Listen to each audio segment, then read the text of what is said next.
All right, it is my enormous pleasure to have back on Bad Faith Podcast today one of my absolute favorite conversational companions, Nathan Robinson. You know him as the editor-in-chief of Current Affairs magazine. Welcome back, Nathan. Hello, Brianna. And also joining us today is Alex Skopic. He is the associate editor of Current Affairs magazine and also the author of a recent piece in Current Affairs that I absolutely loved. It's called "The Left is Always Right Too Early." And when I tell you, Alex, that my mother and several other people who know me sent me this article unprompted saying, "Oh, this is always what you're saying, Brianna." You are speaking exactly to my soul. Welcome to Bad Faith. Oh, thanks. Thanks for having me. All right. So the reason I wanted to have the both of you and bring in this article of yours, Alex, is because there is a discourse happening currently about a new outlet that's been founded called The Argument. It's a Substack-based magazine that has something like, both of you immediately put your hand in your heads. Your heads in your hands. We're talking about The Argument. We're talking about The Argument. It is a new startup. It's got $4 million in cash. And it, for all intents and purposes, seems to be a continuation of this rebrand of the neoliberal center, the sort of abundance left effort to claim the ideological space that seems to have opened up in the wake of Joe Biden and Kamala Harris's failure to clinch the nomination last year. So let's start first by, let's get an explanation from one or both of you as to why your foreheads immediately went into your hands when I brought up The Argument. Nathan, you're chuckling. Let's start with you. Well, Alex, go ahead, Alex. Go ahead. I can't even bring myself to it. Well, I mean, you say it's an outlet, and yes, it's an outlet in the way a sewage pipe leading into the ocean is an outlet.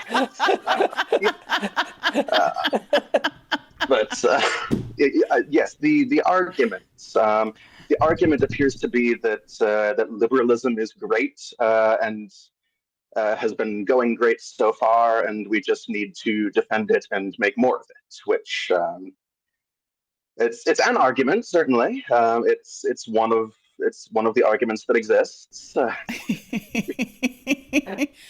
Okay, so how us understand, for those who haven't been sort of like gleefully following the quote tweets and the takedowns from the left about this, you know, who's behind it? What do we know about how much funding they have, and what do they believe? Like, you know, if we were gonna provide a good faith gloss on what their ideological premise is, what do they think they're about? What do they think their value add is? I believe their founder and editor-in-chief is an Atlantic writer that I hadn't heard of. There's one of the kind of mid-tier Atlantic writers who just churns out endless pieces about the death of democracy and why we all need to be friends with our ideological opponents and what have you, called Jerusalem Demsus. They've recruited a lot of the one I remember, of course, is Matt Yglasias, who's and seemingly they've also got good Matt Bruenig, which suggests to me that if they were able to convince Matt Bruenig to write for it, they probably are spending a lot of money on writers, because we know that they raised $4 million from a lot of CEOs and sort of well-endowed foundations. The CEO of Stripe put in a bunch of money. Tyler Cowen's foundation, I think, put in a bunch of money. He's a libertarian economist. And it seems like, I think they recruited some Vox people away from Vox. They've got some Atlantic people away from so it's like a super group of terrible liberals from Vox, the Atlantic, and Matt Yglasias all coming together. And I suspect that what they did was they just came and made these people, just because this outlet has no track record, no following. It's a Substack with $4 million at a $20 million valuation. They were able to do what other outlets have done that have been very well funded, which is an approach that I think tends not to work in the long run, which is to just dangle huge checks in front of big writers, and then you pull in big writers. So I'd be interested to know what they are paying people to join this thing. Yeah, and it's worth noting. Oh, go ahead, Alex.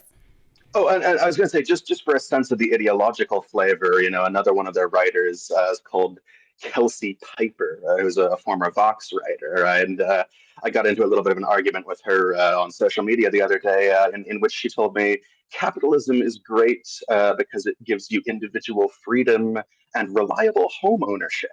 So that's what we're working with. As I'm calling in from Gestapo DC here with troops walking up and down the street outside of my neighborhood, I don't know where the freedom's at. Additionally, she in 2025 America is making the case for this being a land of affordable home ownership. Well, reliable home ownership, whatever that might mean. What might that mean? What, in fact, might that mean? All right. So just to be clear, it's not as though we are placing this sort of label of liberalism on the argument. If you go to the Twitter page of the argument, the tag is "Join Us. We're libbing out." Oh. They launched the magazine that there's kind of self-description blurb was the goal is to make a positive, combative case for liberalism. So I think I, like a lot of other people, were intrigued about the background of some of these characters that you both brought up. A sample of the kind of writing that Jerusalem Demses has written in the past include a piece in the Atlantic from January called "Maybe We Do Need DOGE," in which she interviews a quote-unquote expert about why there is a case to be made for cutting the size of government inefficiencies, and how maybe we shouldn't judge Elon Musk too quickly or too harshly in this project. You might think, oh, well, it was January. Trump wasn't actually in office yet. You don't really know what's going to happen. And in fact, they do try to caveat around that question of, well, maybe this could be bad. I want to be really, really clear. But when you read the actual substance of the interview, it reads very similarly to a sort of abundance sort of an argument, which says things were going okay. Regulation was good in theory when we got environmental controls. But these days, those environmental controls are creating too much red tape, and we have to get rid of some of them. Which ones we're not going to say specifically, because then it will become clear that our ideology is maybe indistinguishable from your average Republican or Libertarian. Very similarly, one of you just mentioned this Kelsey Piper woman. Her first effort out in the magazine is called "Giving People Money Helped Less Than I Thought It Would," a critique of cash payment studies that the left often talks about as a solve of some sorts to poverty. Poverty, of course, being the condition of not having money, and cash payments being giving people money. And I wondered, that article in particular caused a lot of hubbub on the internet. So I wanted to give you both a chance to weigh in on what you make of the sort of ideological project that's emerging from the 7 or so articles that have been published so far. I was just looking back because I know that I've tangled with this Kelsey Piper person, and I was trying to remember the issues that we had disagreed on. And I found quotes from her saying, rent control is really bad. Social housing isn't a good use of money. She was condemning the left for saying that she should send her children to public schools. She was saying we need to take all the good ideas from Republicans. She was criticizing Hassan Piker for saying that the U.S. could stop Israel's genocide with a phone call. So when they say they're living out, oh boy, do they mean it? And then of course they debut with an attack on basic income, in which what she does in the article is basically take some studies in which they gave people pretty small amount. They didn't give them a basic income. This is what's important in these studies, right? So in these studies she's talking about, they gave people either $300 a month who are really, really poor people. They give them $300 a month, $400 a month, or a very generous $1,000 a month. And then they found that it doesn't make that much of a difference to a really, really poor person if you give them that amount of money. And I think one of the important points is that's not a basic income, right? That's below the poverty line. 12,000. Let's say it's $1,000 a month. I would be interested in the study of what happens if you give a really, really poor person $45,000 a year, $50,000 a year. A basic income for the city, something that actually allows them to afford that. So yeah, I mean, she wrote a big thing attacking, and basically the conclusion is, well, we tried. This is a very typical conservative liberalism, right? Which is the classic conservative argument is, the programs that you think will help people will actually hurt them, so you shouldn't do all these social programs. And the liberal position is, we want to help the people, we so want to, but we just can't. It's just so difficult. And then so she's writing the thing that goes, oh well, we tried. We gave it our best shot. We gave poor people money. They didn't do anything with the money, so don't give poor people money. Yeah, I mean, what it feels like. Go ahead, Alex. And I was I just want to add that that there are intelligent criticisms to be made of things like universal basic income. Like in Current Affairs, we ran an article a year or more ago by Jason Hickel that was about the limits of UBI, and this was back when Andrew Yang was relevant. But his point was that that there are limits to what you can do with basic income if you don't also do things like price controls, because people can just raise the prices and eat up the income. But Hickel is a clever socialist, so that was the good criticism, which this is not. I mean, you kind of do have to ask yourself what she's arguing actually, and what the purpose of an article or a headline, because that's often the only thing that people are reading, like this is actually trying to serve. Because she writes the following, and I want to get you guys to weigh in. She writes, "The war on poverty is the unfinished business of American liberalism." Okay, we care about poverty here. Great. Moving on. "No randomized controlled trial is really going to convince me that money does not improve people's lives." Okay, so she's on board with the idea, at least conceptually, of giving people money, and that would help. She goes on to say, "But I do think cash as an intervention is best used in emergencies for pregnant women, domestic violence victims, or in other narrower contexts where study is still ongoing. It is not going to deliver significant changes for chronic poverty. Winning a war on poverty will require more than just transfers. It will require building and improving institutions that provide education, healthcare, and housing. It's harder that way, but in the words of John Maynard Keynes, anything we can do, we can afford." I don't disagree with that. What it feels like to me, and maybe I'm being overly cynical, is that there's a kind of sophistry happening where you get the headline that says cash transfers don't work. You say language that could imply that you support big social programs, talking about healthcare and housing, that she might support universal healthcare and housing guarantee, those jobs guarantee, those kinds of things.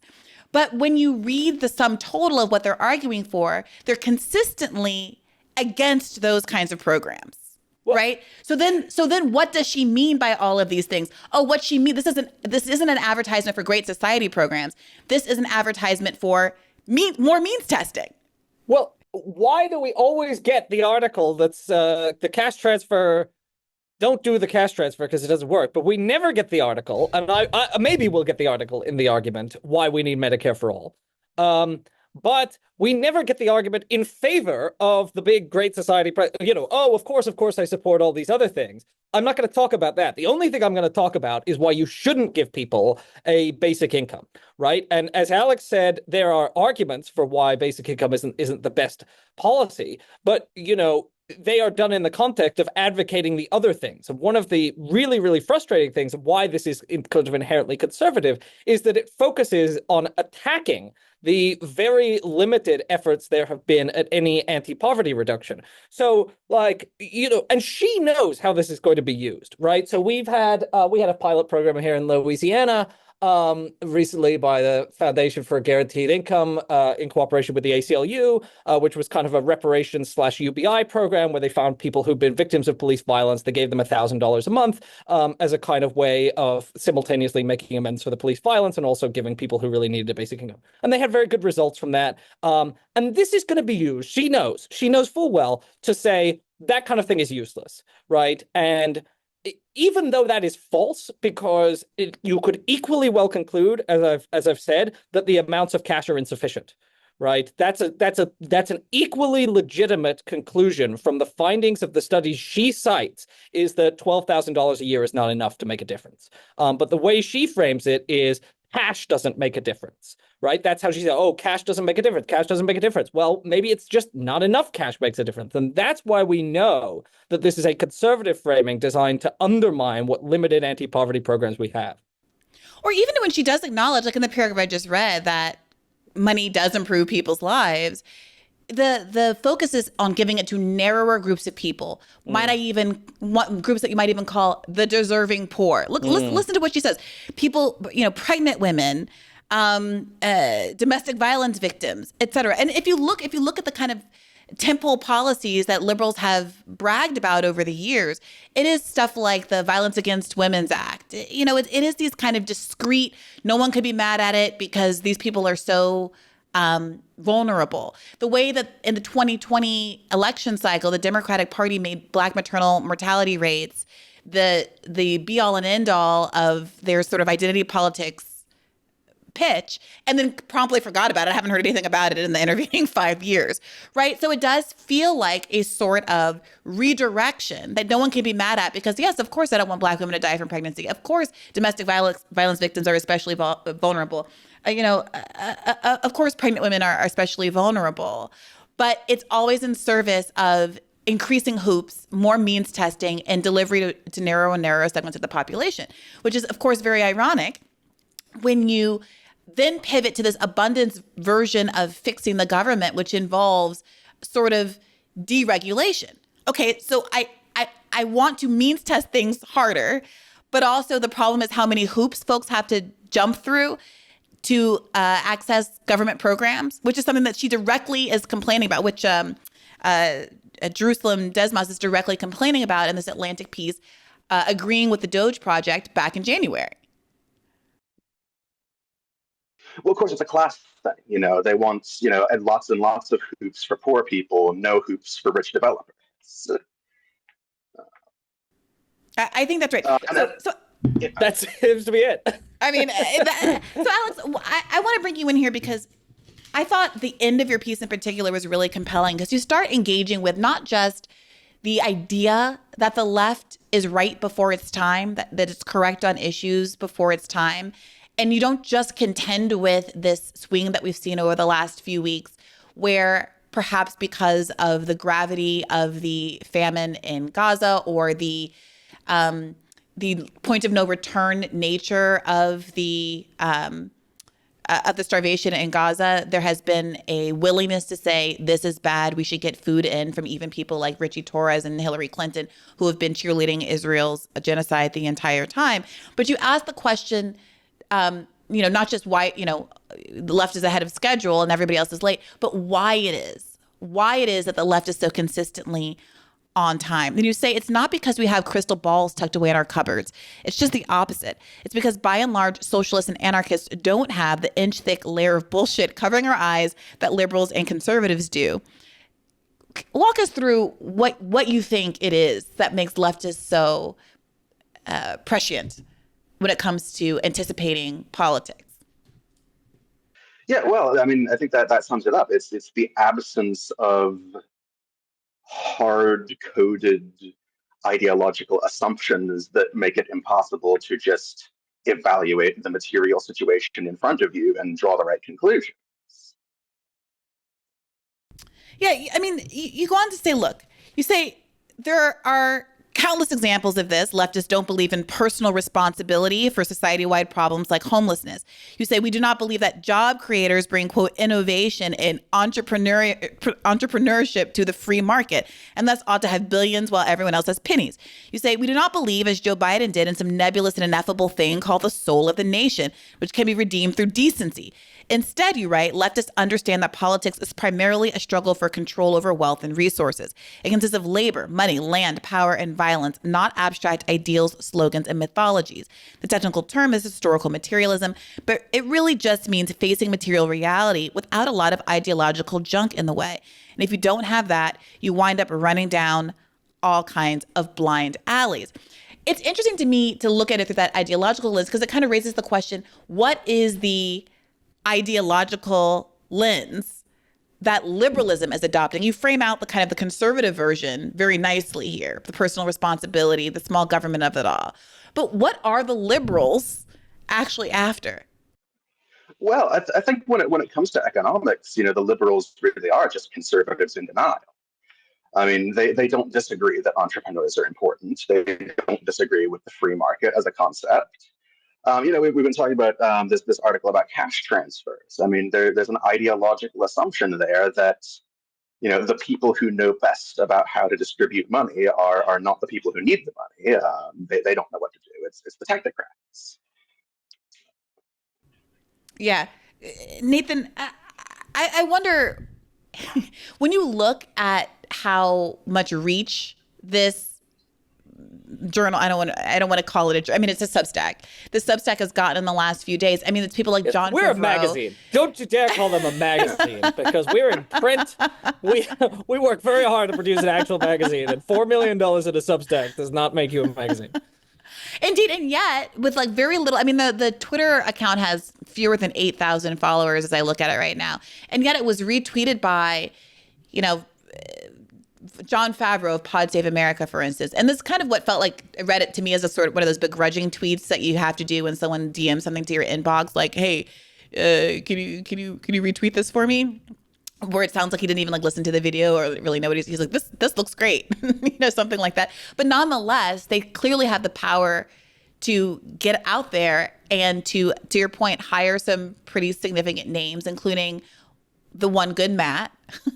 So, I mean, do you see this as part and parcel of this effort to kind of reclaim ideological territory in the wake of Joe Biden and basically the abundance publication, as some people have framed it? Yeah, so there are various points at which liberalism has been essentially discredited, right? I think that the transition from Obama to Trump really discredited liberalism. And, as Alex was describing it, what liberalism is a commitment to certain core parts of the status quo that you refuse to touch no matter what. And what that means is that you are forced into these strange contortions where you have to develop non-solutions and fake solutions and bullshit, so that you don't have to reckon with the fact that in order to solve a problem that we all recognize is real, you're going to have to touch parts of the status quo. So that's true in climate change, right? So that's why you get a bunch of bogus fake climate change solutions, because the only real way to address it is to address the power and wealth of the fossil fuel industry. It's true in healthcare. That's why you get whatever, Kamala's healthcare plan was, or Pete Buttigieg's healthcare plan, where it's going to do nothing, because we know that the only thing you can really do is dismantle the private healthcare insurance industry, and liberalism is unwilling to be committed to that, right? So there are these various points at which this has been kind of exposed, and the bullshit of liberalism. And what Trump is very good at is exposing that liberalism is bullshit, saying these people are liars and hypocrites. They don't actually care about you. And because they don't actually care about you, and because that's obvious, because people like Hillary Clinton, Joe Biden don't care about you, it's very easy for the right to have an argument. So 2016, liberalism totally discredited, but what do they need to do? They need to find some way to argue that it's not been discredited, to come up with something that can salvage it. After Kamala Harris's disastrous loss, right, this is a clear case in which she did everything that Matt Yglasias told her to do on his blog, right? He said, run to the center. Don't, for God's sakes, don't give in to the uncommitted movement. Don't give the Palestinians an inch.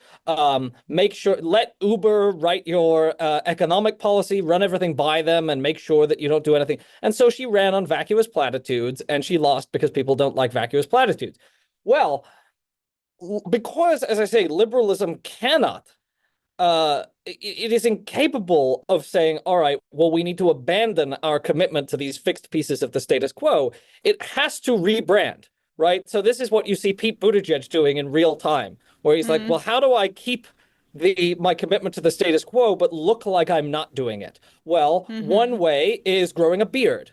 Maybe I'll look like a real American.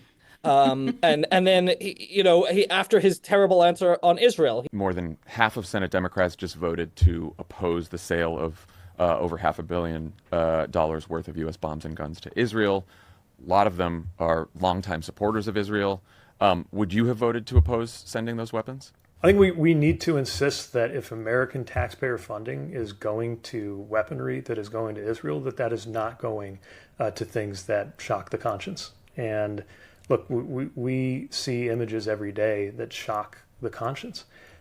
So much of this is complicated, but what's not complicated is that if a child is starving because of a choice made by a government, he's like, oh, maybe I need to say this is like, maybe I need to say like starvation is really bad. What can I do that looks like a pivot but isn't a pivot? And I think abundance, right, is exactly that. The argument is exactly that. Is when I was reading the abundance stuff, it was like, well, but this is the same. This is a rebrand. Yeah.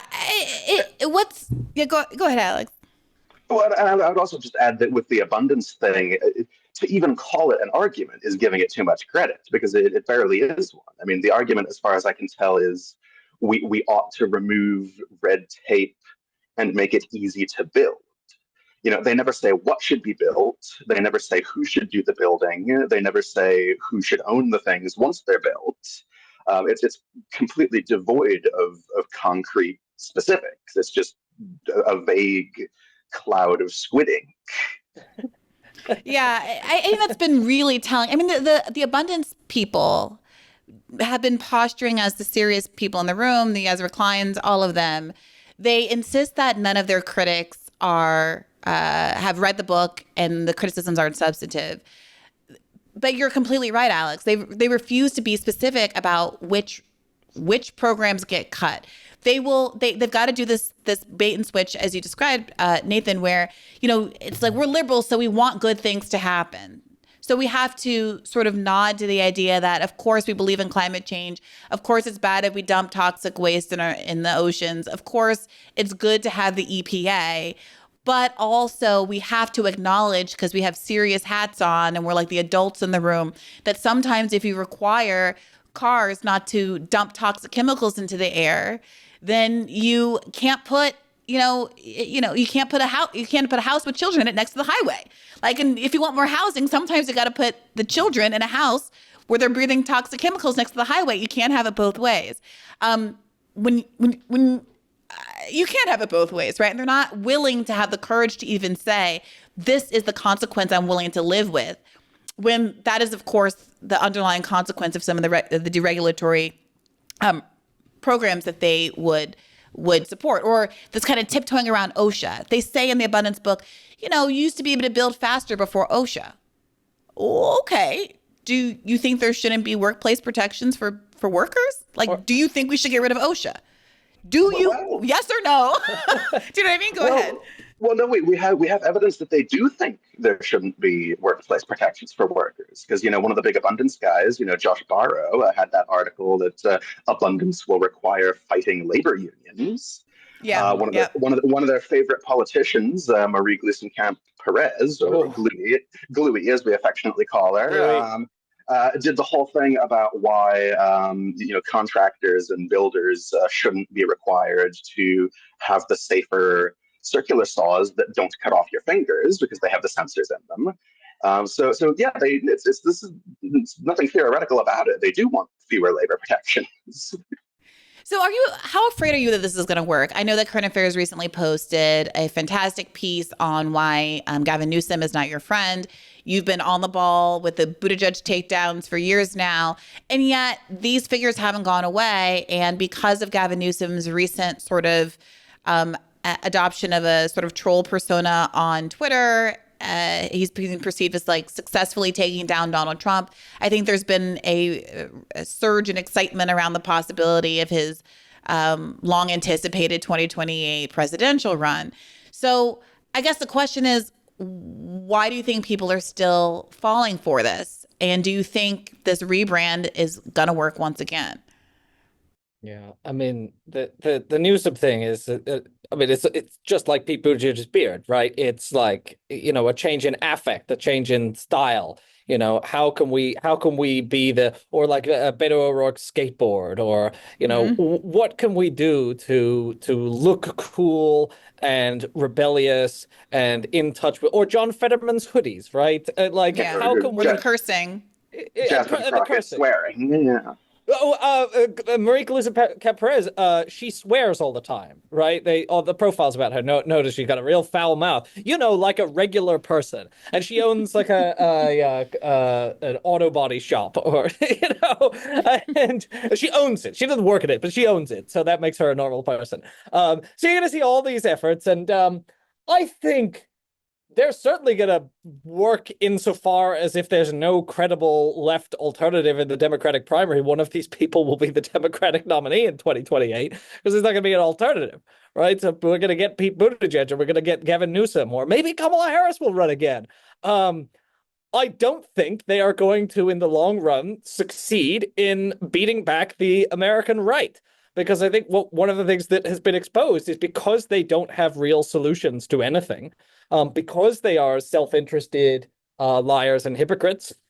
Like people don't like them. Not enough people are going to like them. I mean, some people will be fooled by this stuff, but I think, you know, also these people are they tend to be like much worse at this than Barack Obama was. Like Barack Obama had style and no substance, but boy, did he have style. Well, people are kind of saying that about Newsom, right? Like, oh, but it's like an AI generate. If you enter into like an AI, like show me a slick, sleazy politician, like he looks like he'd be the politician in like a Marvel comic about a corrupt senator. Like, I keep telling people this, but he's I swear he's styled himself to look exactly like Michael Douglas in the movie The American President. Like they're identical.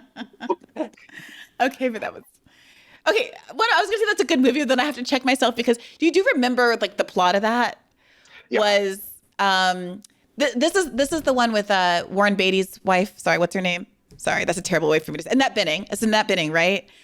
And if I recall correctly, she is an environmental lobbyist. And she's trying to get him to like not do a pipeline or something. And he promises her that if she gets X number of votes, he won't do the pipeline. And meanwhile, they're falling in love. She's whipping votes in the B plot background of this movie. She gets the votes. He betrays her, does the pipeline anyway, but whatever, they fell in love. Yeah, it's a movie about why a horrible scumbag is actually a romantic figure, which, you know, very, very Newsomian. Yeah, I mean, you're not wrong. But here's what I will say, like, grain of salt. I do remember when Newsom was doing that like fake primary run this last round, where obviously he didn't actually run, but he like set up these debates with, I think was it Marco Rubio, or was it Ted Cruz? I can't even remember which. I think it was maybe Rubio. So that like it looked like there was a cogent member of the Democratic Party directly addressing some of the conservative arguments that were being made on the other side as they were having a more robust primary. Joe Biden is sitting on his hands. He refuses to take care of the border. He refuses to hold the drug cartels accountable. This is the vision of Biden, Harris, Newsom. I support border security. I think the asylum system is broken. I believe that we need... I understand that. I'm the only guy here that's a border state governor. You're trolling folks and trying to find migrants to play political games to try to get some news and attention so you can out-Trump Trump. And by the way, how's that going for you, Ron? You're down 41 points in your own home state. Everybody? Biden administration, the last 3 years, it's been a master Joe class Biden of job paying you creation. tonight? 3.9%. I thought this was state versus state. No, but it's about the United States of America. I thought this guy was running for president of the United States. If You you're are running too. for a You just won't are you admit running it. for a third? You just won't admit it. You will not admit it. Is Joe Biden experiencing this cognitive decline? Is it a danger to the country? Do you find when he speaks, what is your reaction to it? Yes, he's in decline. Yes, it's a danger to the country. He has no business running for president. And, you know, Gavin Newsom agrees with that. He won't say that. But that's why he's running his shadow campaign. We'll take Joe Biden at 100 versus Ron DeSantis any day of the week at any age. You had quarantines. You had quarantines. You had checkpoints all over the state of Florida. By the way, I didn't say that. Donald Trump laid you out on this, dead to right. You did that. You followed science. You followed Fauci, Ron DeSantis. That's not false. He followed science. He followed. You had more kids locked out of school for a longer period of time in California than anywhere else in the country. It was the working class kids. It was the middle income kids. His kids were in private school. They were in class in person. Slow down. I want everyone to be heard. If I can ask you, I really do want this to breathe. I want this debate to breathe. I want it to organically develop. To do that, I need both your cooperation. I don't want to be a hall monitor. It's not my style, all right? This is a book that's in some of the schools in California. Florida, this is not consistent with our standards, called Gender Queer. Some of it's blacked out. You would not probably be able to put this on air. This is pornography. It's cartoons. It's aimed at children, and it's wrong. So this should not be in schools. Those books, do you believe that's appropriate for school districts to teach kids? Yes or no? Come on, those aren't. That's not part of the curriculum. They're not teaching those kids are those are books that were in school. Hold on. The bottom line is you are on a book banning binge. Your state, 1,406 books, 3,362 in this country. You didn't answer. Florida's what about those books? Florida. That's not. We don't provide for K through third grade education, that kind of curriculum. It's just made up. These guys make it up. It's part of this cultural purge. Should it it's be? Just a made what grade? Up What grade would it be acceptable? What I find offensive, Sean and Ron, what I find offensive is a very significant number of these books happen to be LGBTQ books. Joe Biden is in the pocket of the teachers union, and so is Kamala Harris. That's why they fought school openings when he came in there. It's Kamala when they had Harris, that in Ron. there. It's Kamala Biden came Harris, into office Madam and he Vice brought in the President teacher union to be able to. This is a map of San Francisco. There's a lot of plots on that. You may be asking, what is that plotting? Well, this is an app where they plot the human feces that are found on the streets of San Francisco. And I gotta confess that as someone who could not be more ideologically opposed, there was something like it was just a little bit refreshing. Like, I can exhale watching him have a conversation without stumbling over himself the way that Joe Biden was doing, and a way that made me feel like, okay, at least. Yeah, it's on the floor. Here. Okay, it's 6 feet under. Refreshing. He could actually speak a sentence, and we weren't like on tenterhooks. Whether he'd get to the end of the sentence without, a slur. I mean, like, drag me for filth, Nathan, but I had an emotional response. What can I say? And I can understand how many Americans will look at him and just be like, he's juiced up Biden, and thank God we could just get through it. Because they don't see the problem with Biden as being anything other than the fact that he was too old and too senile, and maybe some portion of the public also was very upset about the genocide of it all. Yeah. But other than that, Gavin Newsom is an adequate fill-in. And I also, when I was asking, like, do you think this will work? I think the version of abundance that was floated to make sense of Trump's win in 2016, it wasn't abundance. It was the, well, don't blame us, it was racism argument, right? And we dealt with this like, there's economics has nothing to do with it. If you say the words economic anxiety, it means that you're secretly racist and you're an apologist for all of the racist or xenophobic things that Donald Trump has said. And they ran that. They ran with that for 4 years.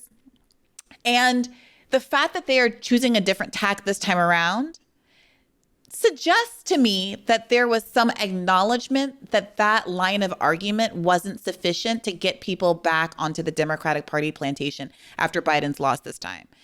What do you think about that argument? Yeah, well, I do think they know they have to adjust something. They took a big blow with first, insisting that Biden was perfectly fine for months and months and months, and then having him just visibly collapse on stage practically, and then have to drop out and do the embarrassing Kamala Harris campaign and insist that was great, and then it wasn't great and she lost. So I think they are kind of reeling right now, and they know they've got to change course. But, as Nathan says, they're not willing to change course on policy. So they're going to try to change course on aesthetics. They're going to try to have, dynamic young people saying all, or in Newsom's case, middle-aged, saying all of the same failed policies as before in a louder voice with sassier memes. And, will it work? Only if the American public are extremely gullible, which I don't think they entirely are. I mean, it does feel like the most durable aspect of the public's disenchantment with the Democratic Party is about Palestine and anti-Zionism. And you Nathan, brought up the Pete Buttigieg flailing answer and the cleanup that he had to do in Politico. It does feel like that's an emerging litmus test that the Democratic Party hasn't quite yet figured out how to get around. My concern, however, is that, Biden had the senile stuff and he had Palestine. And Harris had 100 days. And she wasn't senile, but she wasn't exactly the most media savvy person that the Democratic Party has ever put forward. Let's just put it that way. I grew up understanding the children of the community are the children of the community. In one term, he has already, yes, you may clap. You need to get to go and need to be able to get where you need to go to do the work and get home. We did it, Joe. You're gonna be the next president of the United States. I don't know what's wrong with you young people. You think you just fell out of a coconut tree? You exist in the context. I'm a gun owner. Tim Walz is a gun. I did not know that. So my concern is that while it does seem like the anger over the genocide is durable, the combination of time passing and a candidate that at least doesn't have some of those other deficits will make Democrats feel like they can get a candidate across the aisle, and they very well may successfully get a candidate across the aisle. And then what does that do? This is not the highest litmus test that has ever been set. Yeah. Don't do genocide. What happens if the Democratic Party proves it can blast through that and continue to elect candidates despite having enabled the worst thing that we've seen in our lifetimes? Well, I think what's encouraging there is that they failed the first time with Harris. They've also failed completely when they tried to, in New York, push Cuomo across the line.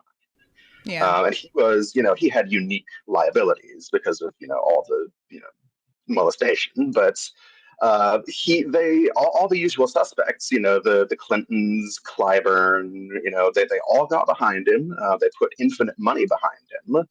And it didn't work. He got completely whipped. So yeah, but I think the unique liabilities of it all, Alex, right? Like Biden had unique liabilities. Harris had unique liabilities. Hillary had unique liabilities. The way we're all talking about Epstein now because the Clintons are far enough in the Democratic Party's rearview mirror that we're allowed to say their friend's name, with Ghislaine Maxwell sitting front and center at their daughter's wedding. Like, there were unique liabilities that prevented arguments being made that could possibly have clinched the nomination for Democrats way back in 2016. So absent those unique liabilities, let's say Gavin Newsom, yeah, he's had his scandals, but nothing like that. Some of the COVID stuff might come back around, but nothing like that. It causes me concern, I have to confess. And Newsom is the strongest of the bunch. The others, you've got Buttigieg, who has, there was that poll that came out recently that he has literally 0% support among black voters. So there's a unique liability. Who else do they have? Yeah. Gretchen Whitmer? Who likes that? Yeah. I tweeted that Barack Obama is the only black person in America who likes Pete Buttigieg back in 2020. It got a lot of traction and people were so mad at me. They were so mad at me. But was I wrong? Pete's fans online are rabid and vicious. I posted my our recent current affairs cartoon about which was beards, advert for beards for politicians so they could make them look human, and so the Pete fans were like, "This is sick. You're twisted. You've done nothing but hurt this country." One of them said for our joke about Pete Buttigieg's beard. Yeah, it is weird, like the more milquetoast the candidate is, sometimes there does seem to be more impassioned supporters. Like same with Kamala, frankly. It's like you're really ride or die for Kamala Harris. Like I almost get a Klobuchar head more than a Kamala stan. You know, she has a lane. You know, she lives her truth with her weird umbrella in the snow montage that she won't stop saying over and over again.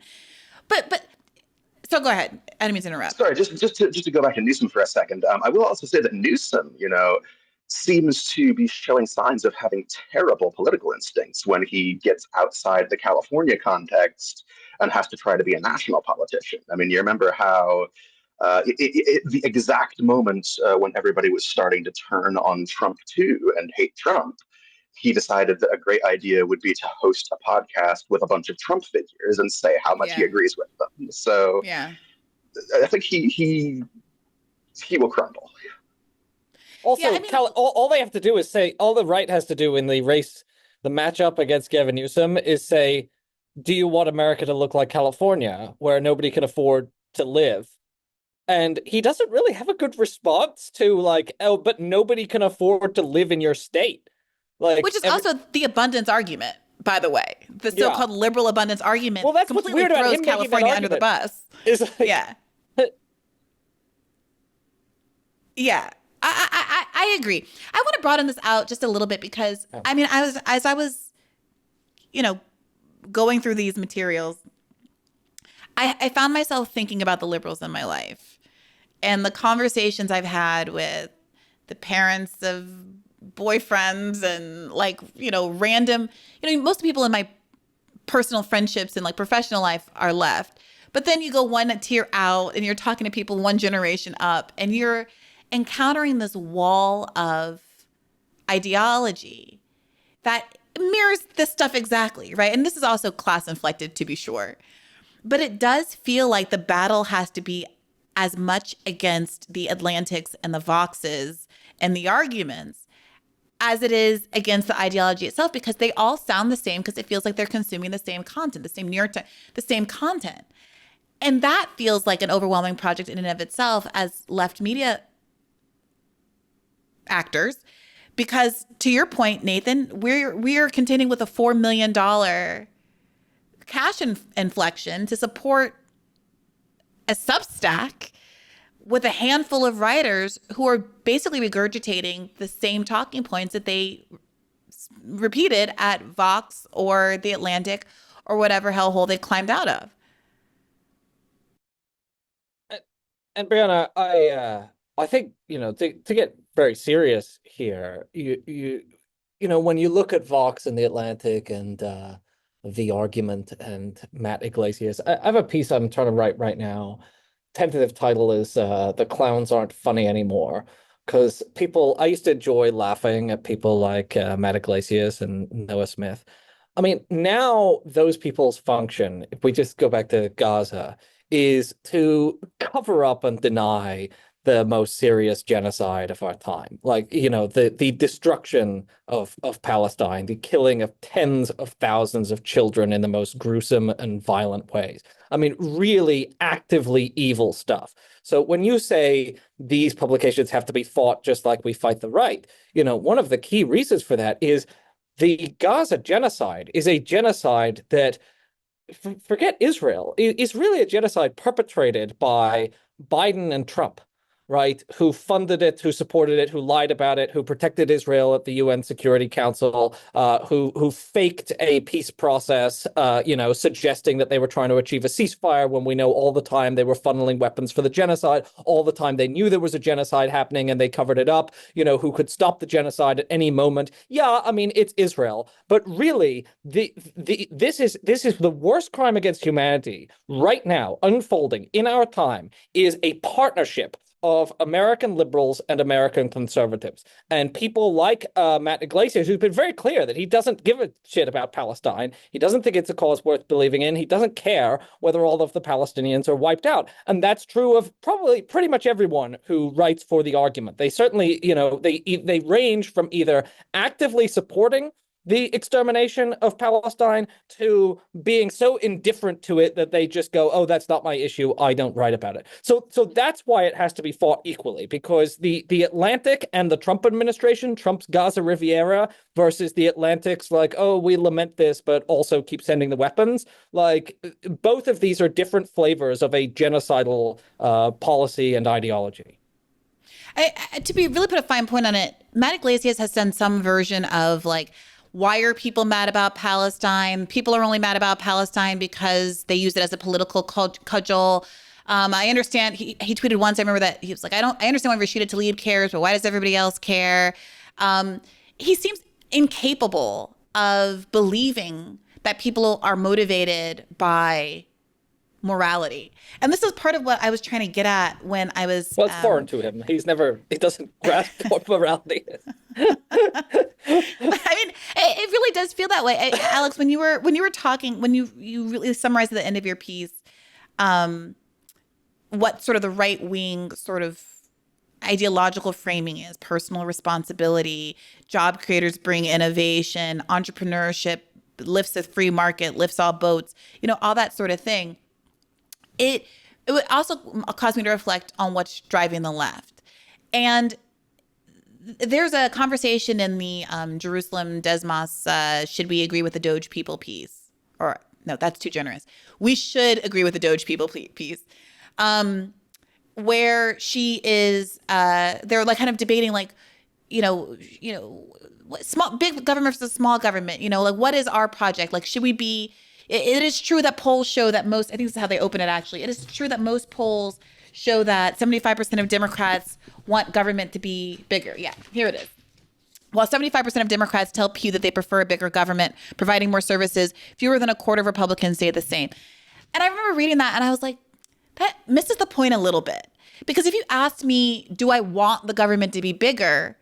Like as a second order consequence of wanting the government to do more things, like I'm comfortable with it being bigger, but it's not like my ideological goal in the way that it is the ideological goal of conservatives for it to be smaller, because it's part of their bigger ideological project of respecting, individualism, and that government gets in the way of their individualism and their freedom. And the inability to articulate a liberal or left version of what our second order thing is beyond like just bigger government. What I would argue is a moral argument, that our community, our government should prioritize the interests of individuals and provide basic bedrock Maslow hierarchy of needs style interventions in terms of food and housing and healthcare, because human beings deserve those things as a human right. They don't include that as part of the conversation because they don't maybe believe in it. And when you look at what the kind of things that Matt Yglasias is writing and tweeting, it feels like the part of his brain that understands what's motivating regular people and which has caused most Americans, even folks who were kind of Trump curious or voted for Trump, to be appalled by the police rounding up, rounding up immigrants and dragging people off the street plain clothes, or setting up checkpoints here in Washington, D.C., or as they did just yesterday as we were recording this, hitting a person on a scooter and just fully knocking them over and injuring them because they can. I mean, people are appalled because they understand on a moral level that these kind of behaviors are wrong, regardless of politics. And it does feel like, one, liberals aren't defining their sort of moral agenda because they can't, because they have one. The left is defining a moral agenda that could be adopted by them, but they refuse to. And then there's this other piece that I want to bring in, Zach Beauchamp, who writes for Vox and who has been tweeting sort of positively about the argument, nonetheless wrote this article about called "How Conservatives Help Their Young Thinkers and Why Liberals Don't," about how there isn't this sort of ideological training ground and kind of internship program, ladder up program for young liberals to train up ideologically and get professional support the way there is for conservatives. And he has his reasons why he thinks that happens. But again, I think he's right, but I think that part of the reason that doesn't happen among liberals isn't just the lack of money, because there is money among liberals. There's CAP, there's think tanks, there's things among liberals, but because they have an empty ideological project. Yeah, and I haven't read Beauchamp's piece, but I don't know that I would necessarily agree with the premise, because like, I mean, I think there are plenty of liberal universities, liberal publications. I mean, the Atlantic exists. Clearly, the argument has plenty of resources for hotshot young liberals who want to get involved. I Good don't see any. influence. Yeah, I don't see any lack of thing. liberals. I see too many liberals, if anything. I mean, here's what he argues. He says, last week, 2 young liberals asked for help finding a job in the ideas industry, and I didn't have a great answer. It makes sense that they were asking. We were at a conference for liberals dedicated to building a version of the doctrine that works in the 21st century. They were interested in studying ideas professionally, and I was there to moderate a panel about political philosophy. Yet I found myself struggling to give good advice. Sure, they could try for an internship at a liberal publication or think tank, but those are fiercely competitive and don't pay much. They could apply for a PhD program, but teaching jobs were scarce even before President Donald Trump took a hammer to American academia. What's really missing are programs of a specific kind, ones that help college students and recent grads engage with big ideas and connect with important people, in caps. If my young acquaintances were right-wing, I might have told them to apply for National Review's Buckley and Rhodes journalism fellowships, multi-year paid opportunities to write for a national audience straight out of college.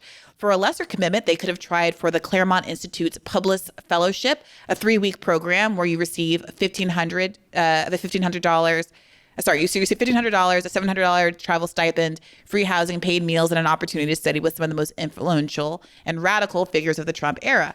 But blah, blah, blah, there's no equivalent for liberals. And so I understand on the left, like, we have so much less than liberals that it's hard for us, like world's tiniest violin for them. But is there some truth to this idea that there is just money being thrown by the right at not just at like promoting people that promote a very specific ideological project that aligns with their economic goals?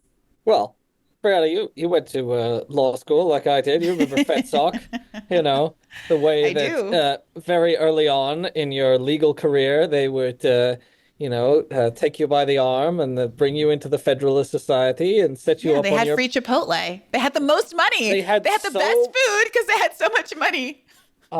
They had when I was at law school, FedSoc always had the best lunches at their events. So people would always want to go to FedSoc lunches, and everyone else could just afford pizza, and FedSoc event lunches would always say non-pizza lunch. Yes. Because you always wanted a non-pizza lunch. So it said it on the platform. So you'd have to go to their events, and you'd listen to some blowhard right-wing, appellate judge. But you get your non-pizza lunch. And so, yes, they have, and I look at, and they've been very, very successful at their propaganda apparatus. I've written a lot about PragerU, which has a $70 million a year budget. And they're now developing PragerU programs for the schools. And I think Oregon has just said that all teachers are going to have to pass a PragerU test in order to be a teacher in the Oregon schools. Slavery is as old as time and has taken place in every corner of the world, even amongst the people I just left. Being taken as a slave is better than being killed, no? Before you judge, you must ask yourself, what did the culture and society of the time treat as no big deal?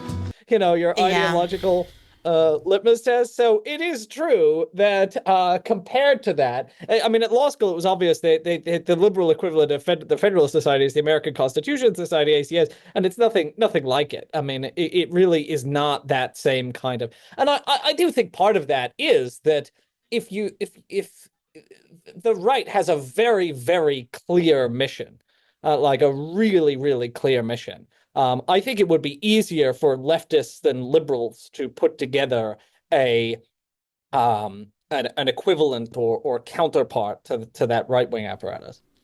Yeah, I remember at The Intercept, like right before I left, I was trying to write an article on why the American Constitution Society just isn't a parallel institution to FedSoc, the Federalist Society. And I remember interviewing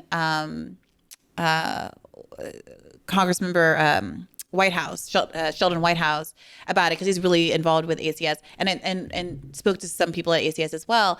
And they did not brand themselves. They were like, well, we are not a counterpoint to FedSoc. We are ideologically neutral. And that's, I think, a point that that Zach Beauchamp makes as well, that so many of the contexts that are perceived to be sort of breeding grounds or like safe spaces for left thought, whether it's a PhD program or a sort of outlet like, I don't know, the Atlantic, do frame themselves as being ideologically neutral, whereas the kind of the right-wing Fox News Drudge Report of it all, they have no qualms about being open about their ideological project. So again, it does feel like there's this pressure that liberals feel to seem like they're the smart guys in the room. They're reasonable. They're willing to compromise. Maybe DOGE is a good idea. Maybe we don't need the EPA. Maybe we don't need OSHA.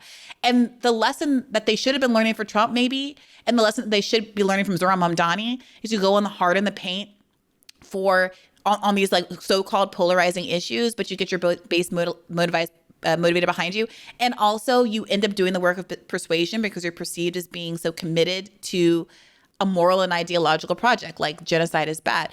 But they've taken the opposite approach. And of course, like the materialist understanding of why they do that is because fundamentally the institutional donor base of both parties is aligned with the conservative worldview. And you can only go so far. I mean, like, look at what's happened with the free press and what is it? There was that one CNN report that it's now being reported was the justification for. Here, let me just read the tweet because I'm lying. I'm about to say something untruthful. So it's been confirmed. I'm reading a friend of the show, Hamid Bendas. He works for IMEU. It's now confirmed that this particular episode of 60 Minutes led to 60 Minutes being stripped of its editorial independence and led to the selling of CBS to David Ellison, who now plans to merge the company with Bari Weiss and the Free Press. And it was this point, this report about anti-Israel bias in the company. So it's not like subtle. Yeah. As I sit here, also having been fired. Go ahead, Alex. No, I think that's right. And I think that's something we're seeing more and more. There was, as I understand it, the deal is Trump will allow CBS to merge with this other company. He won't try to do any kind of antitrust. And in exchange, at least the rumor, I don't know how confirmed it is that, they'll bring Bari Weiss on board. They'll potentially buy the Free Press for millions and millions of dollars. And Weiss will serve as like ideological guidance for the network, which is nauseating, but it's not the only case, right? We had Jeff Bezos, issuing his decree from on high that the Washington Post now will only carry pro-free markets editorials. Yep. And we now have all many these such cases. Many such cases. Many such cases. And you now see all of these rich people and rich organizations funding the argument. I think one of the Peter Thiel front organizations is involved in some way there. So, I talk in my piece about historical materialism. And there was this old Marxist idea that, you have the economic base, you have the class interests of the rich and of the workers. And, through money and through production and distribution of information, those interests are expressed in media and expressed in ideology. And it used to be very controversial, and it used to be sort of, you'd get laughed at if you said that in academia or in public. And I think now it's just plainly obvious that's how it's worked. I mean, they invest money in pro-capitalist press, and they get pro-capitalist press. Yeah, it's plainly obvious, except I'm still having these arguments. Sorry, I'm still having these arguments with your average lib. I went out with a guy earlier this year. Sorry. I went out with a guy earlier this year who was like a Warren lib. Sorry. There were a couple of Warren libs I went out with. Before, how can you? These apps, they say like Republican liberal. Liberal is as left as they let you go. Or very liberal. Like that, very liberal would be a boon. I don't even think that there's really that anymore. But like, let's call him like a Warren lib. And I remember once I said to him, Matt Iglesias, like he was struggling to understand, or he was asking me why I didn't like Vox. And I was like, well. And we were talking about, the election and all that. And I said, well, Kamala Harris did everything that Matt Yglasias wanted, lost, and these people still think that they should be the kind of like messaging and ideological leaders of the party to lead them out of this morass that they've built. And he was like, what do you mean that they did everything that he advised? And I was like, what I said. Like I said what I said.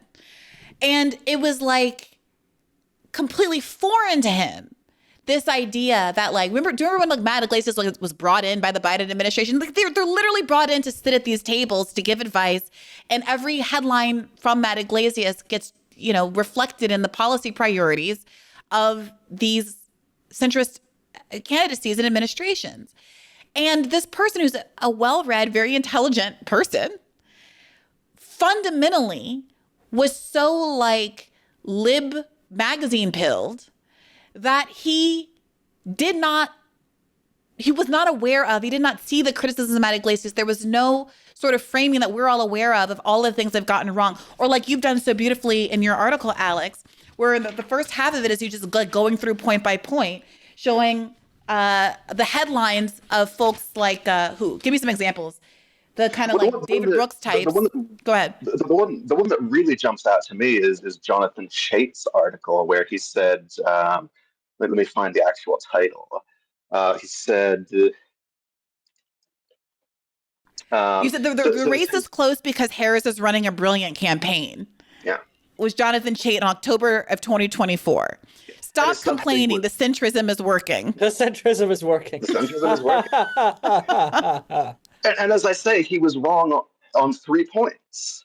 The campaign was not brilliant. The centrism was not working, and the race was not close. I mean, she lost every swing state and the popular vote.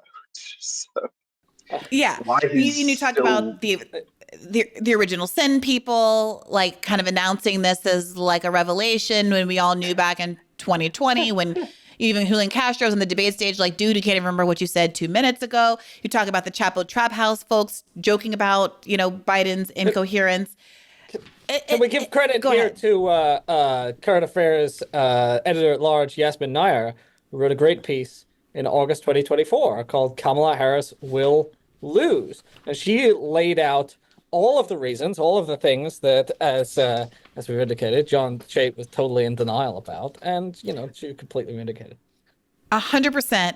And yourself, you were the only one who really called that Trump was going to win in 2016, by the way, Nathan Robinson. I have not yet forgotten. But the David Brooks piece was no Sanders, not ever, back in 2020. And now he's written, maybe Sanders is right. Now that it doesn't matter. And so, like, I saw, another tweet that was basically like, they're like soft landing us. They're shepherding us from, no, there is no genocide, to sure it was a genocide, but it's too late to do anything about it, to why are you still talking about it? It was so long ago. We have other priorities. And we're in the sort of midsection of this cope or management of public discontent. And it makes me, I have to confess, it makes me a little crazy. Like there was a moment early on where I felt a little like vindicated or, a sense of relief maybe of things shifting and people shifting. But I think, this is why, God bless him, I think David Sirota has been driven so crazy by this political cycle because, he's been in it longer than me, significantly. And I'm getting to a point where I can appreciate how it makes you want to tear your hair out, how familiar every step of these cycles are. And let me get to the core of why I'm frustrated. Having conversations with intelligent, I think well-meaning people like this guy I was out with, or like the parents of friends and exes and things like that, who are quote unquote good liberals who purport ideologically to want good things to happen, but who will become like stenographers of the bad thing, like ticker types of every kind of excuse making in the world once you start to press on them as to why the good things don't in fact happen. Okay. So they are the problem. So why is it that none of us, you, Nathan, Thomas Frank and Listen Liberal, none of us have been able to crack the code of how to shake them out of their reverie? Yeah. Look, first, I think this one solution here is that on your dating profile, you need to have a line that just says absolutely no Warrenites with 3 snake emojis. And that'll I did put like I put the like Free Palestine in there, and I think that is helping. That'll drive away all the but also it's also a good argument for when you meet one of these men, getting them a current affairs subscription, because I just put in the chat, you asked he asked what's wrong with Vox. Well, our specialty has always been writing the articles that are the answer to the question asked by someone that you don't want to have to bother to go through the whole explanation. So we actually have, in 2016, we had a whole why Vox is bad thing. So you just send them the why Vox is bad thing. A lot of this is they're not seeing things because they're not reading current affairs. And if they were reading current affairs, they would see these things that they're oblivious of. So my ultimate argument is, this is one reason why we need to continue to build independent left media, because a lot of the sincere, well-meaning, intelligent people just haven't been exposed to the arguments, to the counter-evidence, to the things that show the hollowness of someone like, Pete Buttigieg, for instance. I have a friend who's like, why does my dad like Pete Buttigieg? And I don't know why her dad likes Pete Buttigieg, but I do know that I think her dad would benefit from reading a good critique of Pete Buttigieg that explains why people on our side don't care for him. That's why we write those. It feels like there's not enough time. Well, that's true. Go ahead, Alex. And also, if I could offer a little word of encouragement, you say, why are we not able to break through? I think to an extent we are breaking through. I think when you look at the Palestine issue, especially, we've seen these incredible polls where the lines just completely invert, and huge now shift. The vast majority of Democrats and the plain majority of just Americans in general are against what Israel's doing and support All right, Palestine. and what's the relationship between the vast majority of Democrats supporting Medicare for all and our likelihood of getting Medicare for all presidential candidates? Well, I think that's another one where the position of the politicians and the position of the bought and paid for pundits is completely split from the position of the actual voting base.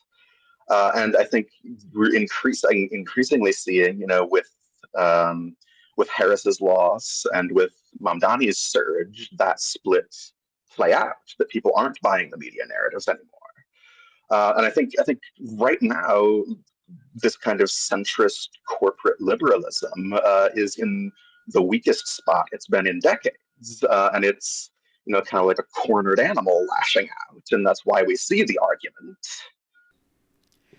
So are we going to get, I don't remember which of you alluded to this before, but are we going to get a left presidential candidate?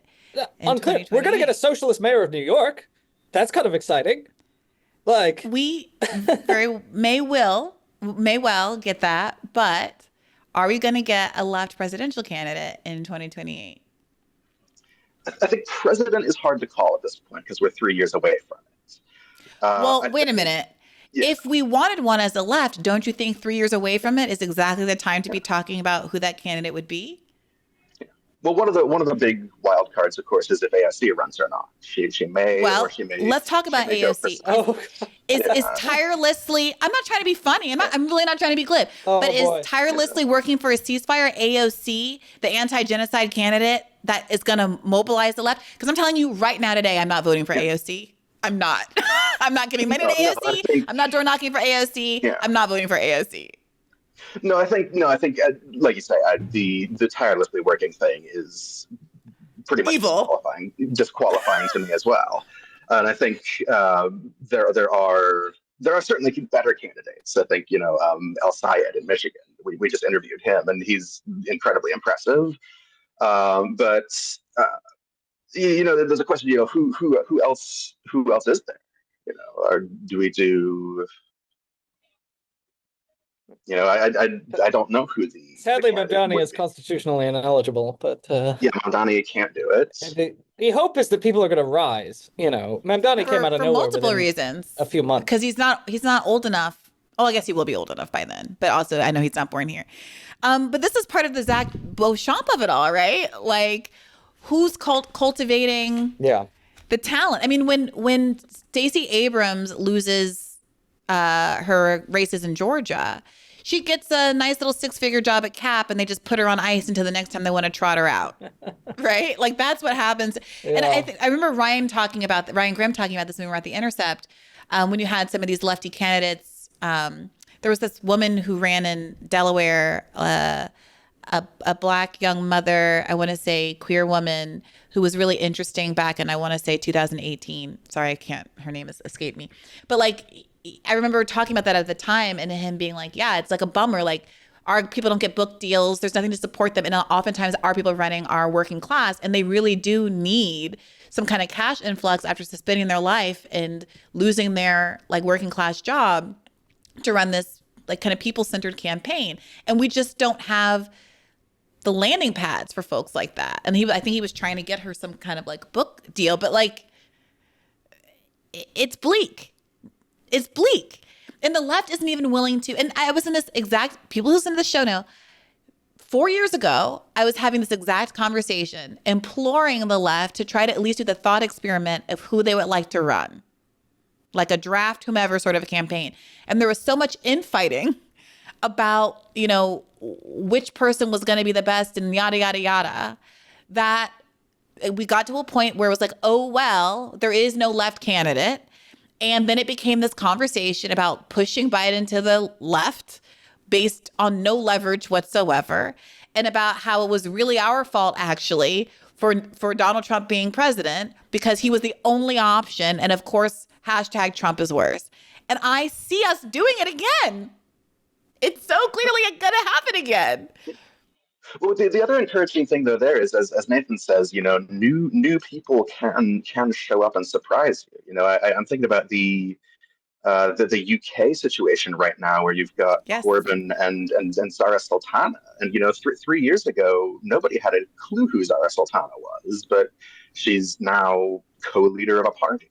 She's come out of nowhere. On bad faith, by the way. If you have a contact, please let me know. And they found that when they with their third party, it even still have a name. They before it even had a name, they were like running even with the Labour Party. I mean, it's how discredited and that shows how quickly things can suddenly change if you seize the right moment.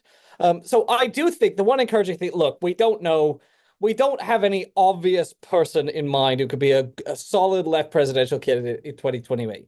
And that's discouraging because it suggests that we are going to be stuck with Gavin Newsom, Pete Buttigieg face off. However, the one thing is, I do think there is an opening, there is an opportunity, because the party has so discredited itself. It's so unpopular. I mean, the only thing less popular than Trump's immigration raids is the Democratic Party, right? They are so loathsome.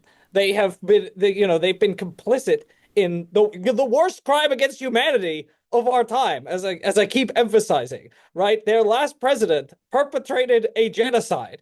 So there is a chance. And I think Mamdani really showed this. He came out of nowhere. He's very young. He had very few resources. He doesn't have any background. I mean, he's been a state assembly member for a couple of years, but because there was the moment, and because the establishment had so discredited himself, I mean, through a bit of organizing work, through some really good communication with people, he was able to not just win the primary, but win it so decisively that Cuomo conceded on the night, which was remarkable. Well, yes, of course he's back in it. I mean, he's back in it now, but it was a really decisive victory. I mean, it was a resounding victory for Mamdani. And not the only one either. You've got, Omar Fateh in Minneapolis, another very encouraging young person, Yes, who also can't get the establishment Democrat endorsements. but never mind. I mean, rooting for him. Also trying to get him on the show soon. He just had a baby, so he's busy. But yeah. Why do I have this hesitation in my voice? For a couple of reasons. I know it feels unnecessarily doomerish for me to still be in this place, given the durability of Zoran's lead in the polls. But I will never be comfortable until someone's across the finish line after what happened to India Walton, I think. India Walton. Sorry. I need to eat something. I'm clearly hypoglycemic and my brain is not functioning. India Walton. Secondly, I am concerned, as I raised on the last episode with Alec Karakatsanis, the moderating on some of these issues that he's been engaging with. Most recently, the defund the police backtracking. And if we're going to do our sort of lefty analysis of the situation, it does feel to me likely that either they come up with a way that they don't let him win, the general, or he does win and it's because he's committed to various concessions. That's a lose-lose. That's actually, just to plug another article of my colleague Alex's, he wrote a fantastic piece called 3 Traps for Zoran. And he wrote about 3 previous case studies in like promising young Democrats. And it was India Walton, who was a Democratic Socialist who won the primary in Buffalo and then was thwarted in the general election. And Brandon Johnson, who won in Chicago and then was kind of thwarted in governing. And then Barack Obama, who was the case of the sellout. and he's Alex, warning that these things could happen with Mamdani. Yeah, and the Brandon Johnson version of it, where he's thwarted by, I guess, not having sufficient city council seats to actually, push forward his agenda. And massive obstruction from the police union. I mean, Zoran Mamdani is already being told by Kathy Hochul that she doesn't support his kind of financing of his projects.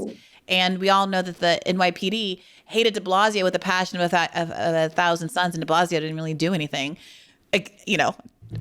compared to the things that Zoran has said and tweeted about in the past. So I can expect a lot more than them standing up and turning his back against him at a meeting. Alec Karakatsanis brought up the sort of threats historically that have come from the police when they oppose leadership, including not just the threat to not protect them, but threats from them directly as well. And it's scary and it's bad. And none of this is like a moral judgment on Zoran. He's in a really tough position. But none of this is about anybody's heart and soul and how much I like them and how much I'm rooting for them. I'm just trying to be clear-eyed about what's likely to happen. Well, what I said in that piece is that, yeah, these are all very real dangers, and the worst of them is the selling out. But Zoran's real strength, which India Walton didn't have, and which Brandon Johnson didn't have to the same extent, is that he has a very strong, organized volunteer movement behind him. People call it his 50,000 strong volunteer army. And I certainly hope that he's smart enough to not do what Obama did and just completely dismantle his volunteer operation after he wins. And that can serve as a countervailing force to some extent. Yeah, that's the hope. That's the hope. But you're not at all troubled by some of the moderation that's happened already? Oh, no, of course I am. The stuff about how police have an important role to play. I mean, my God. I understand why he's doing it, that he thinks he has to say these things in order to get across the finish line, but I'm certainly not happy about it. And if the tension between, okay, he has this volunteer force that needs to and can keep him accountable, and we are all just willing to allow X, Y, and Z because we think it'll get him across the finish line, that's a tension there that's very difficult to negotiate. We're all being asked to basically keep the faith in a way that hasn't really panned out in any example that I can think of, where we all held our nose and turned the other way because we thought, oh, Obama's second term, he'll be a lame duck and be free to really do everything that we dreamed of. Oh, he's going to really start helping Black people in his second term. Is the thing many people said. Yeah. He's really going to be. Yeah, go ahead. Yeah.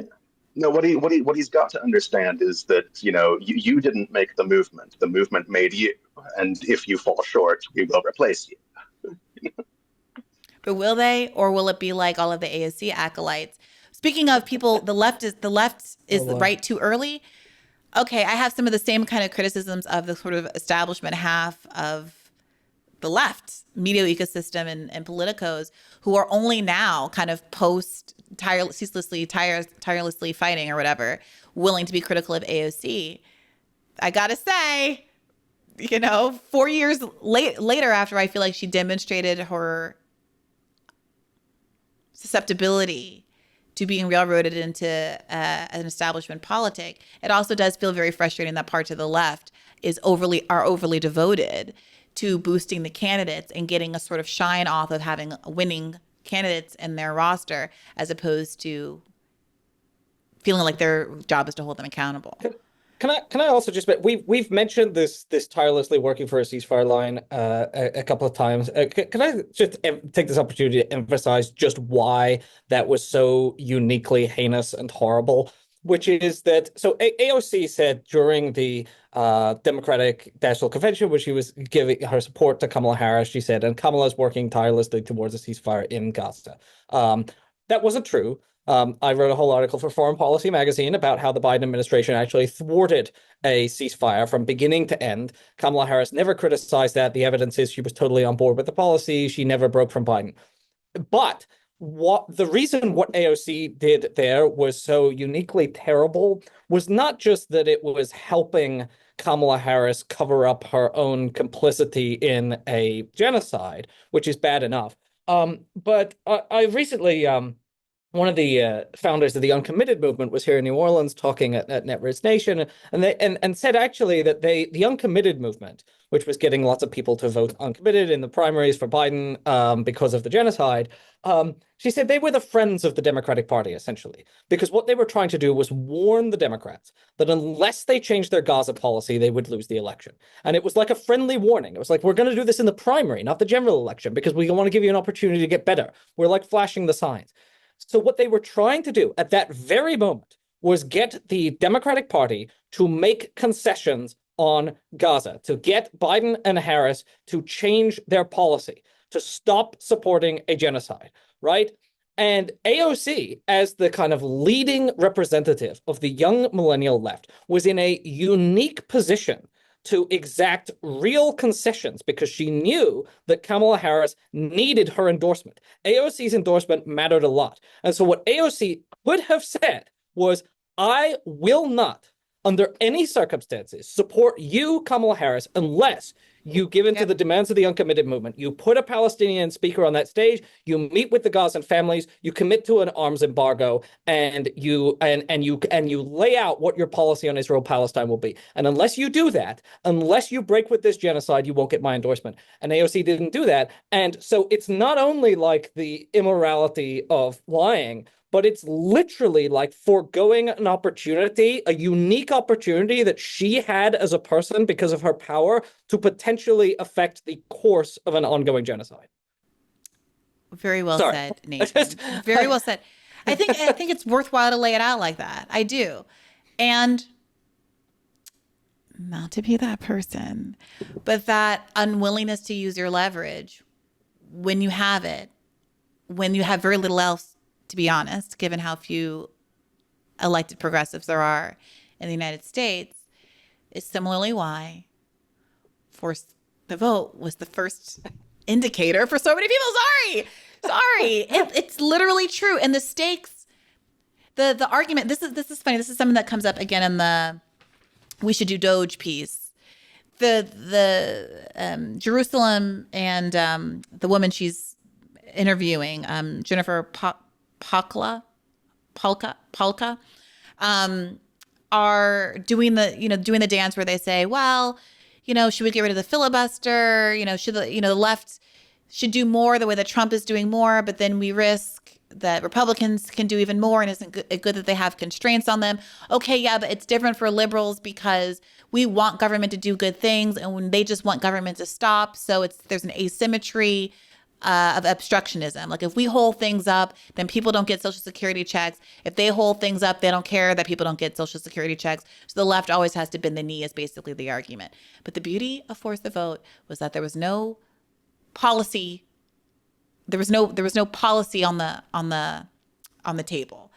It was whether or not Nancy Pelosi got to be Speaker of the House. And you can hold that up indefinitely and everyone will still get their Social Security checks. And they still wouldn't do it.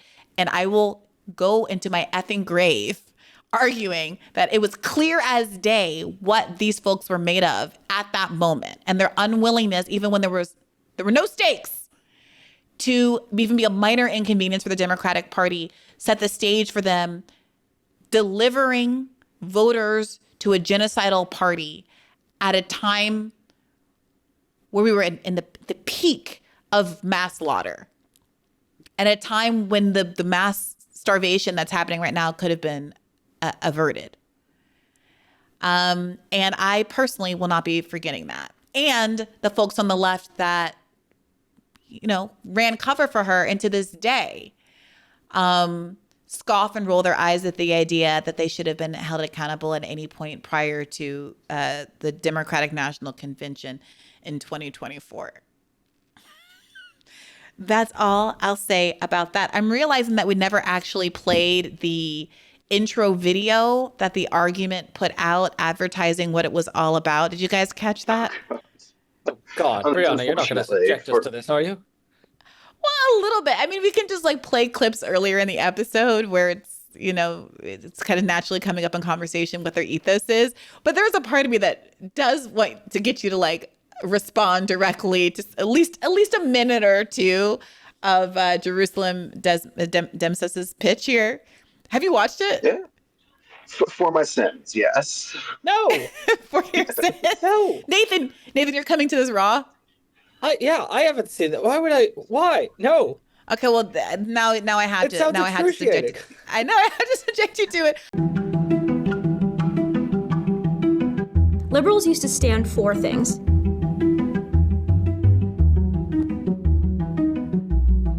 But now it seems like all we do is stand against them. President Biden has said he's not sure he'd run for president if Donald Trump wasn't running too. I want to do something different. My name's Jerusalem Demsos. I'm an opinion journalist.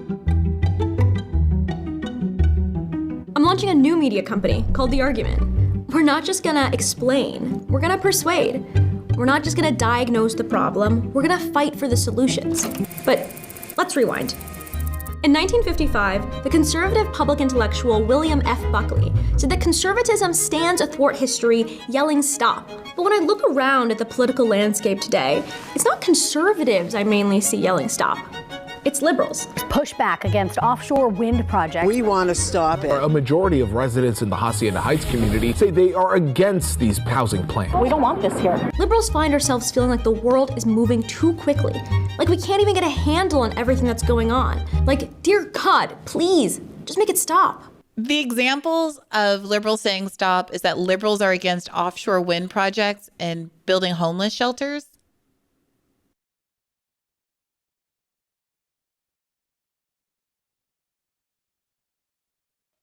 Well, even before that, that first little opening flicker of the newspapers, the idea that liberals want to take credit for women's suffrage. Excuse me. I seem to remember a lot of respectable liberals in the 1910s and 20s condemning the suffragettes for breaking windows and chaining themselves to things in exactly the same way they do. Yeah. And they also take credit for the New Deal and the Civil Rights Movement. Citing all of the things that leftists forced them to do against their will as examples. And then there is an argument that like liberal NIMBYs do oppose, low-income housing developments or like homeless shelters and things like that. Or like the windmill will obstruct my waterside view, I guess. But those are like very protectionist elite concerns, not. I mean, and also like who I would call liberals, like actually bad liberals, do like that sort of thing. But that's not the left's concern. That is like an elite tranche of Yeah, go ahead. That's the exact like Martha's Vineyard people who are going to be reading the argument. 100%. 100%. She should just circulate this to her mom. Also, this may seem below the belt, but is this person a child? How old is this person? Like the whole way through, I'm like, I guess I got started in political writing quite young, but I just also feel like I'm having American history explained to me by an infant. She was born in 1995, so she's 30. Okay. I guess that's technically an adult. I guess I'm she's got 1 year on me. Also, I couldn't help but notice there was a lot of ChatGPT cadence there. There was a lot of "it's not X, it's Y." And what do you make of the choice to frame the ideological project as a reaction or agreeing with William F. Buckley? That you shouldn't say stop? I think it's supposed to be disagreeing with Buckley. I mean, but Buckley says that Republicans, is it the Republicans stand astride history and say stop? And he thinks that's a good thing because they're stopping, like, I don't know, social progress, et cetera. And she says too often it's that liberals are saying stop, but that's a bad thing. We should say go with respect to, well, let's find out. Let's watch a little bit more of it. Liberalism deserves better. Look at its record. American independence was founded on liberal principles. Those same values inspired revolutionaries and reformers around the world. Liberal economics built modern industrial prosperity, and it created the social safety net that made sure that we could take care of people who could not take care of themselves. Liberalism is why we have Social Security, clean water, and workplace safety regulations. And liberal principles are the reason why we are the only nation in the world to define ourselves not just by where we come from, but what we believe in. Don't just take it from me. Abraham Lincoln, famously a Republican, once said that immigrants could claim the Declaration of Independence as though they were blood of the blood and flesh of the flesh of the men who wrote it. Trump and the MAGA coalition are engaged in a reactionary project to remake America into a tribalistic, isolated, and ultimately poorer version of itself. They're using tariffs to destroy the economic interdependence that made America wealthy through trade and alliances. In another new era of Trump tariffs. They're bringing back old world levels of corruption right in front of our eyes. A $400 million payoff bribe from a nation overseas. And they're persecuting Americans for exercising their basic freedoms. The abduction of Mahmoud Khalil. That should be a cause for concern for any American who believes in free speech, who believes in due process. When the post-liberal right describes the nation they're seeking to build, they're not talking about what made America great. They're talking about what made other nations weak.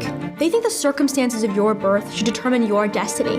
They think the most important things about you are unchangeable and hereditary. From Africa, from Asia, all over the world, they're pouring into our country. They're poisoning the blood of our country. That's what they've done. America is for Americans and Americans only. We on the right, on the sort of the post-liberal right or the new right, or however we want to define what it is. One of the most pressing problems for us to face is to redefine the meaning of American citizenship in the 21st century. This is not America.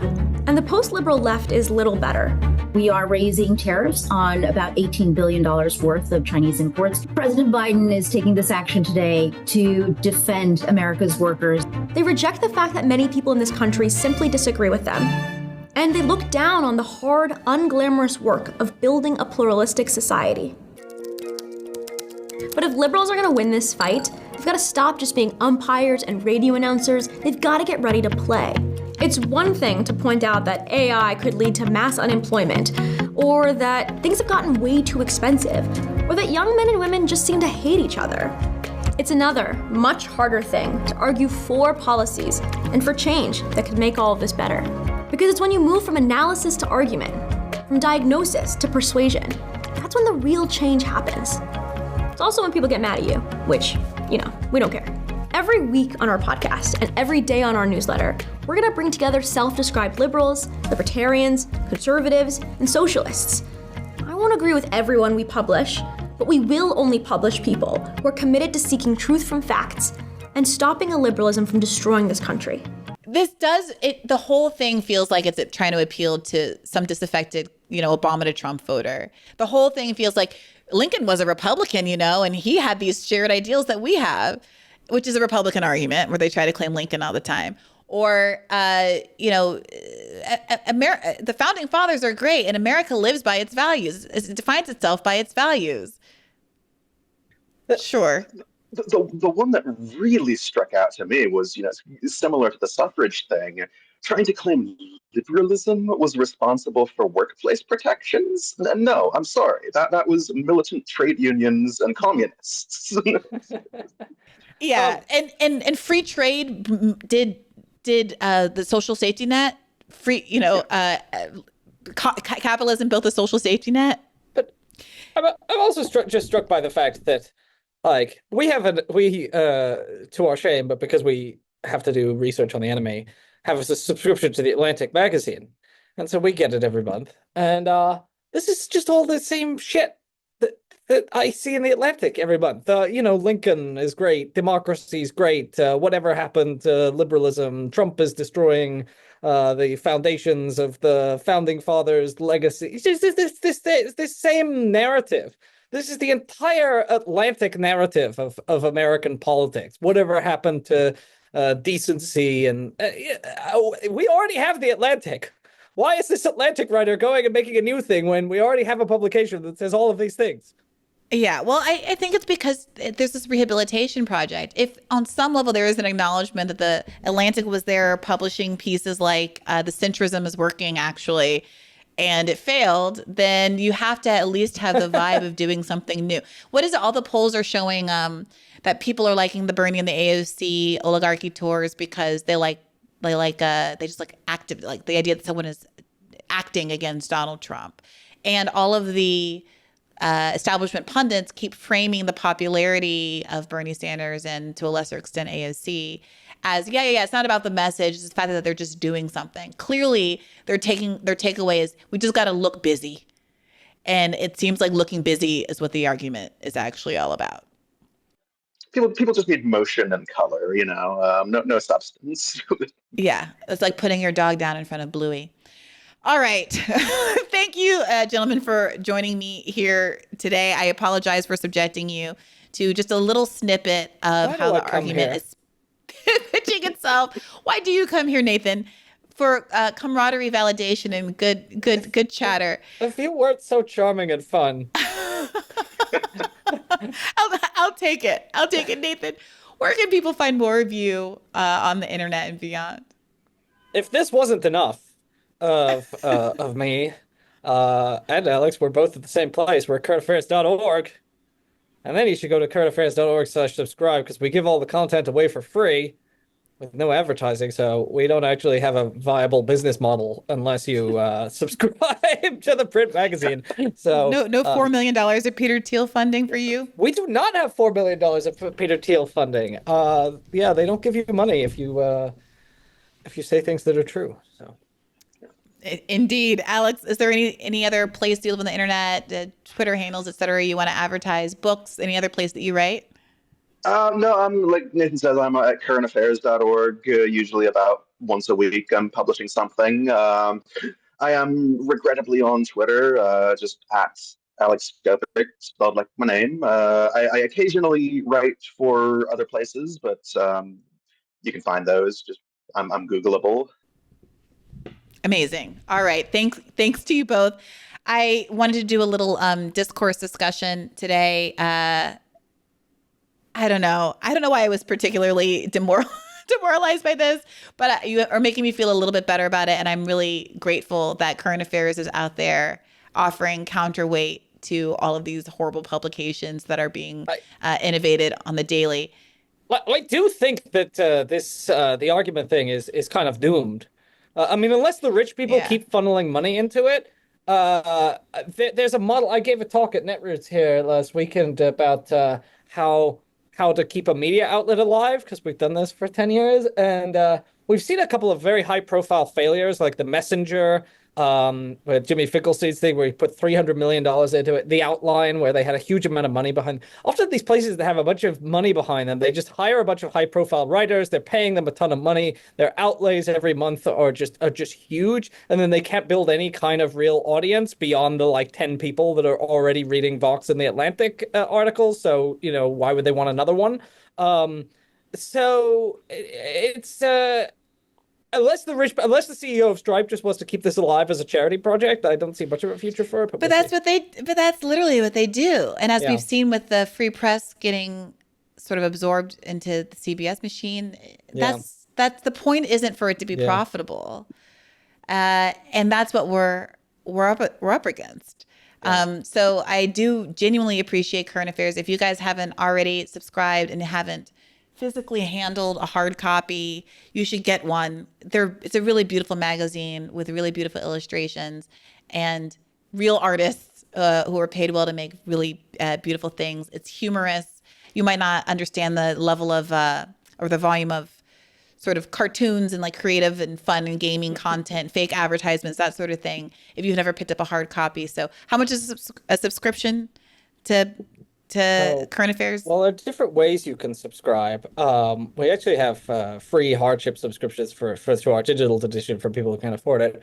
And then I think for the print edition, it's like $69.99. But you can choose to get like our paid newsletter, or there's a couple other different options you can get. But I think it's for the print edition. I think it's $69.99. And our digital subscription is quite cheap, as magazines go. I think it's like $7 a month, something like that. Yeah. Less than that. Okay, maybe you can start there if you're unsure, but as you can tell by the fact that I've printed out every article that I've talked about today, sorry, trees. I think it's good to hold things in your hand. It's the only way I can digest knowledge, and Current Affairs is filled with the kind of knowledge you absolutely should be digesting. So thank you for listening. If you want an additional episode of Bad Faith Podcast, you can tune in every Monday at patreon.com/badfaithpodcast. Take care of yourselves, and as always, keep the faith. Hey YouTube, thanks for watching. Just a reminder that this is a podcast. You can catch an extra premium episode every Monday for $5 a month at patreon.com/badfaithpodcast. That's patreon.com/badfaithpodcast for $5 a month, an extra episode every week.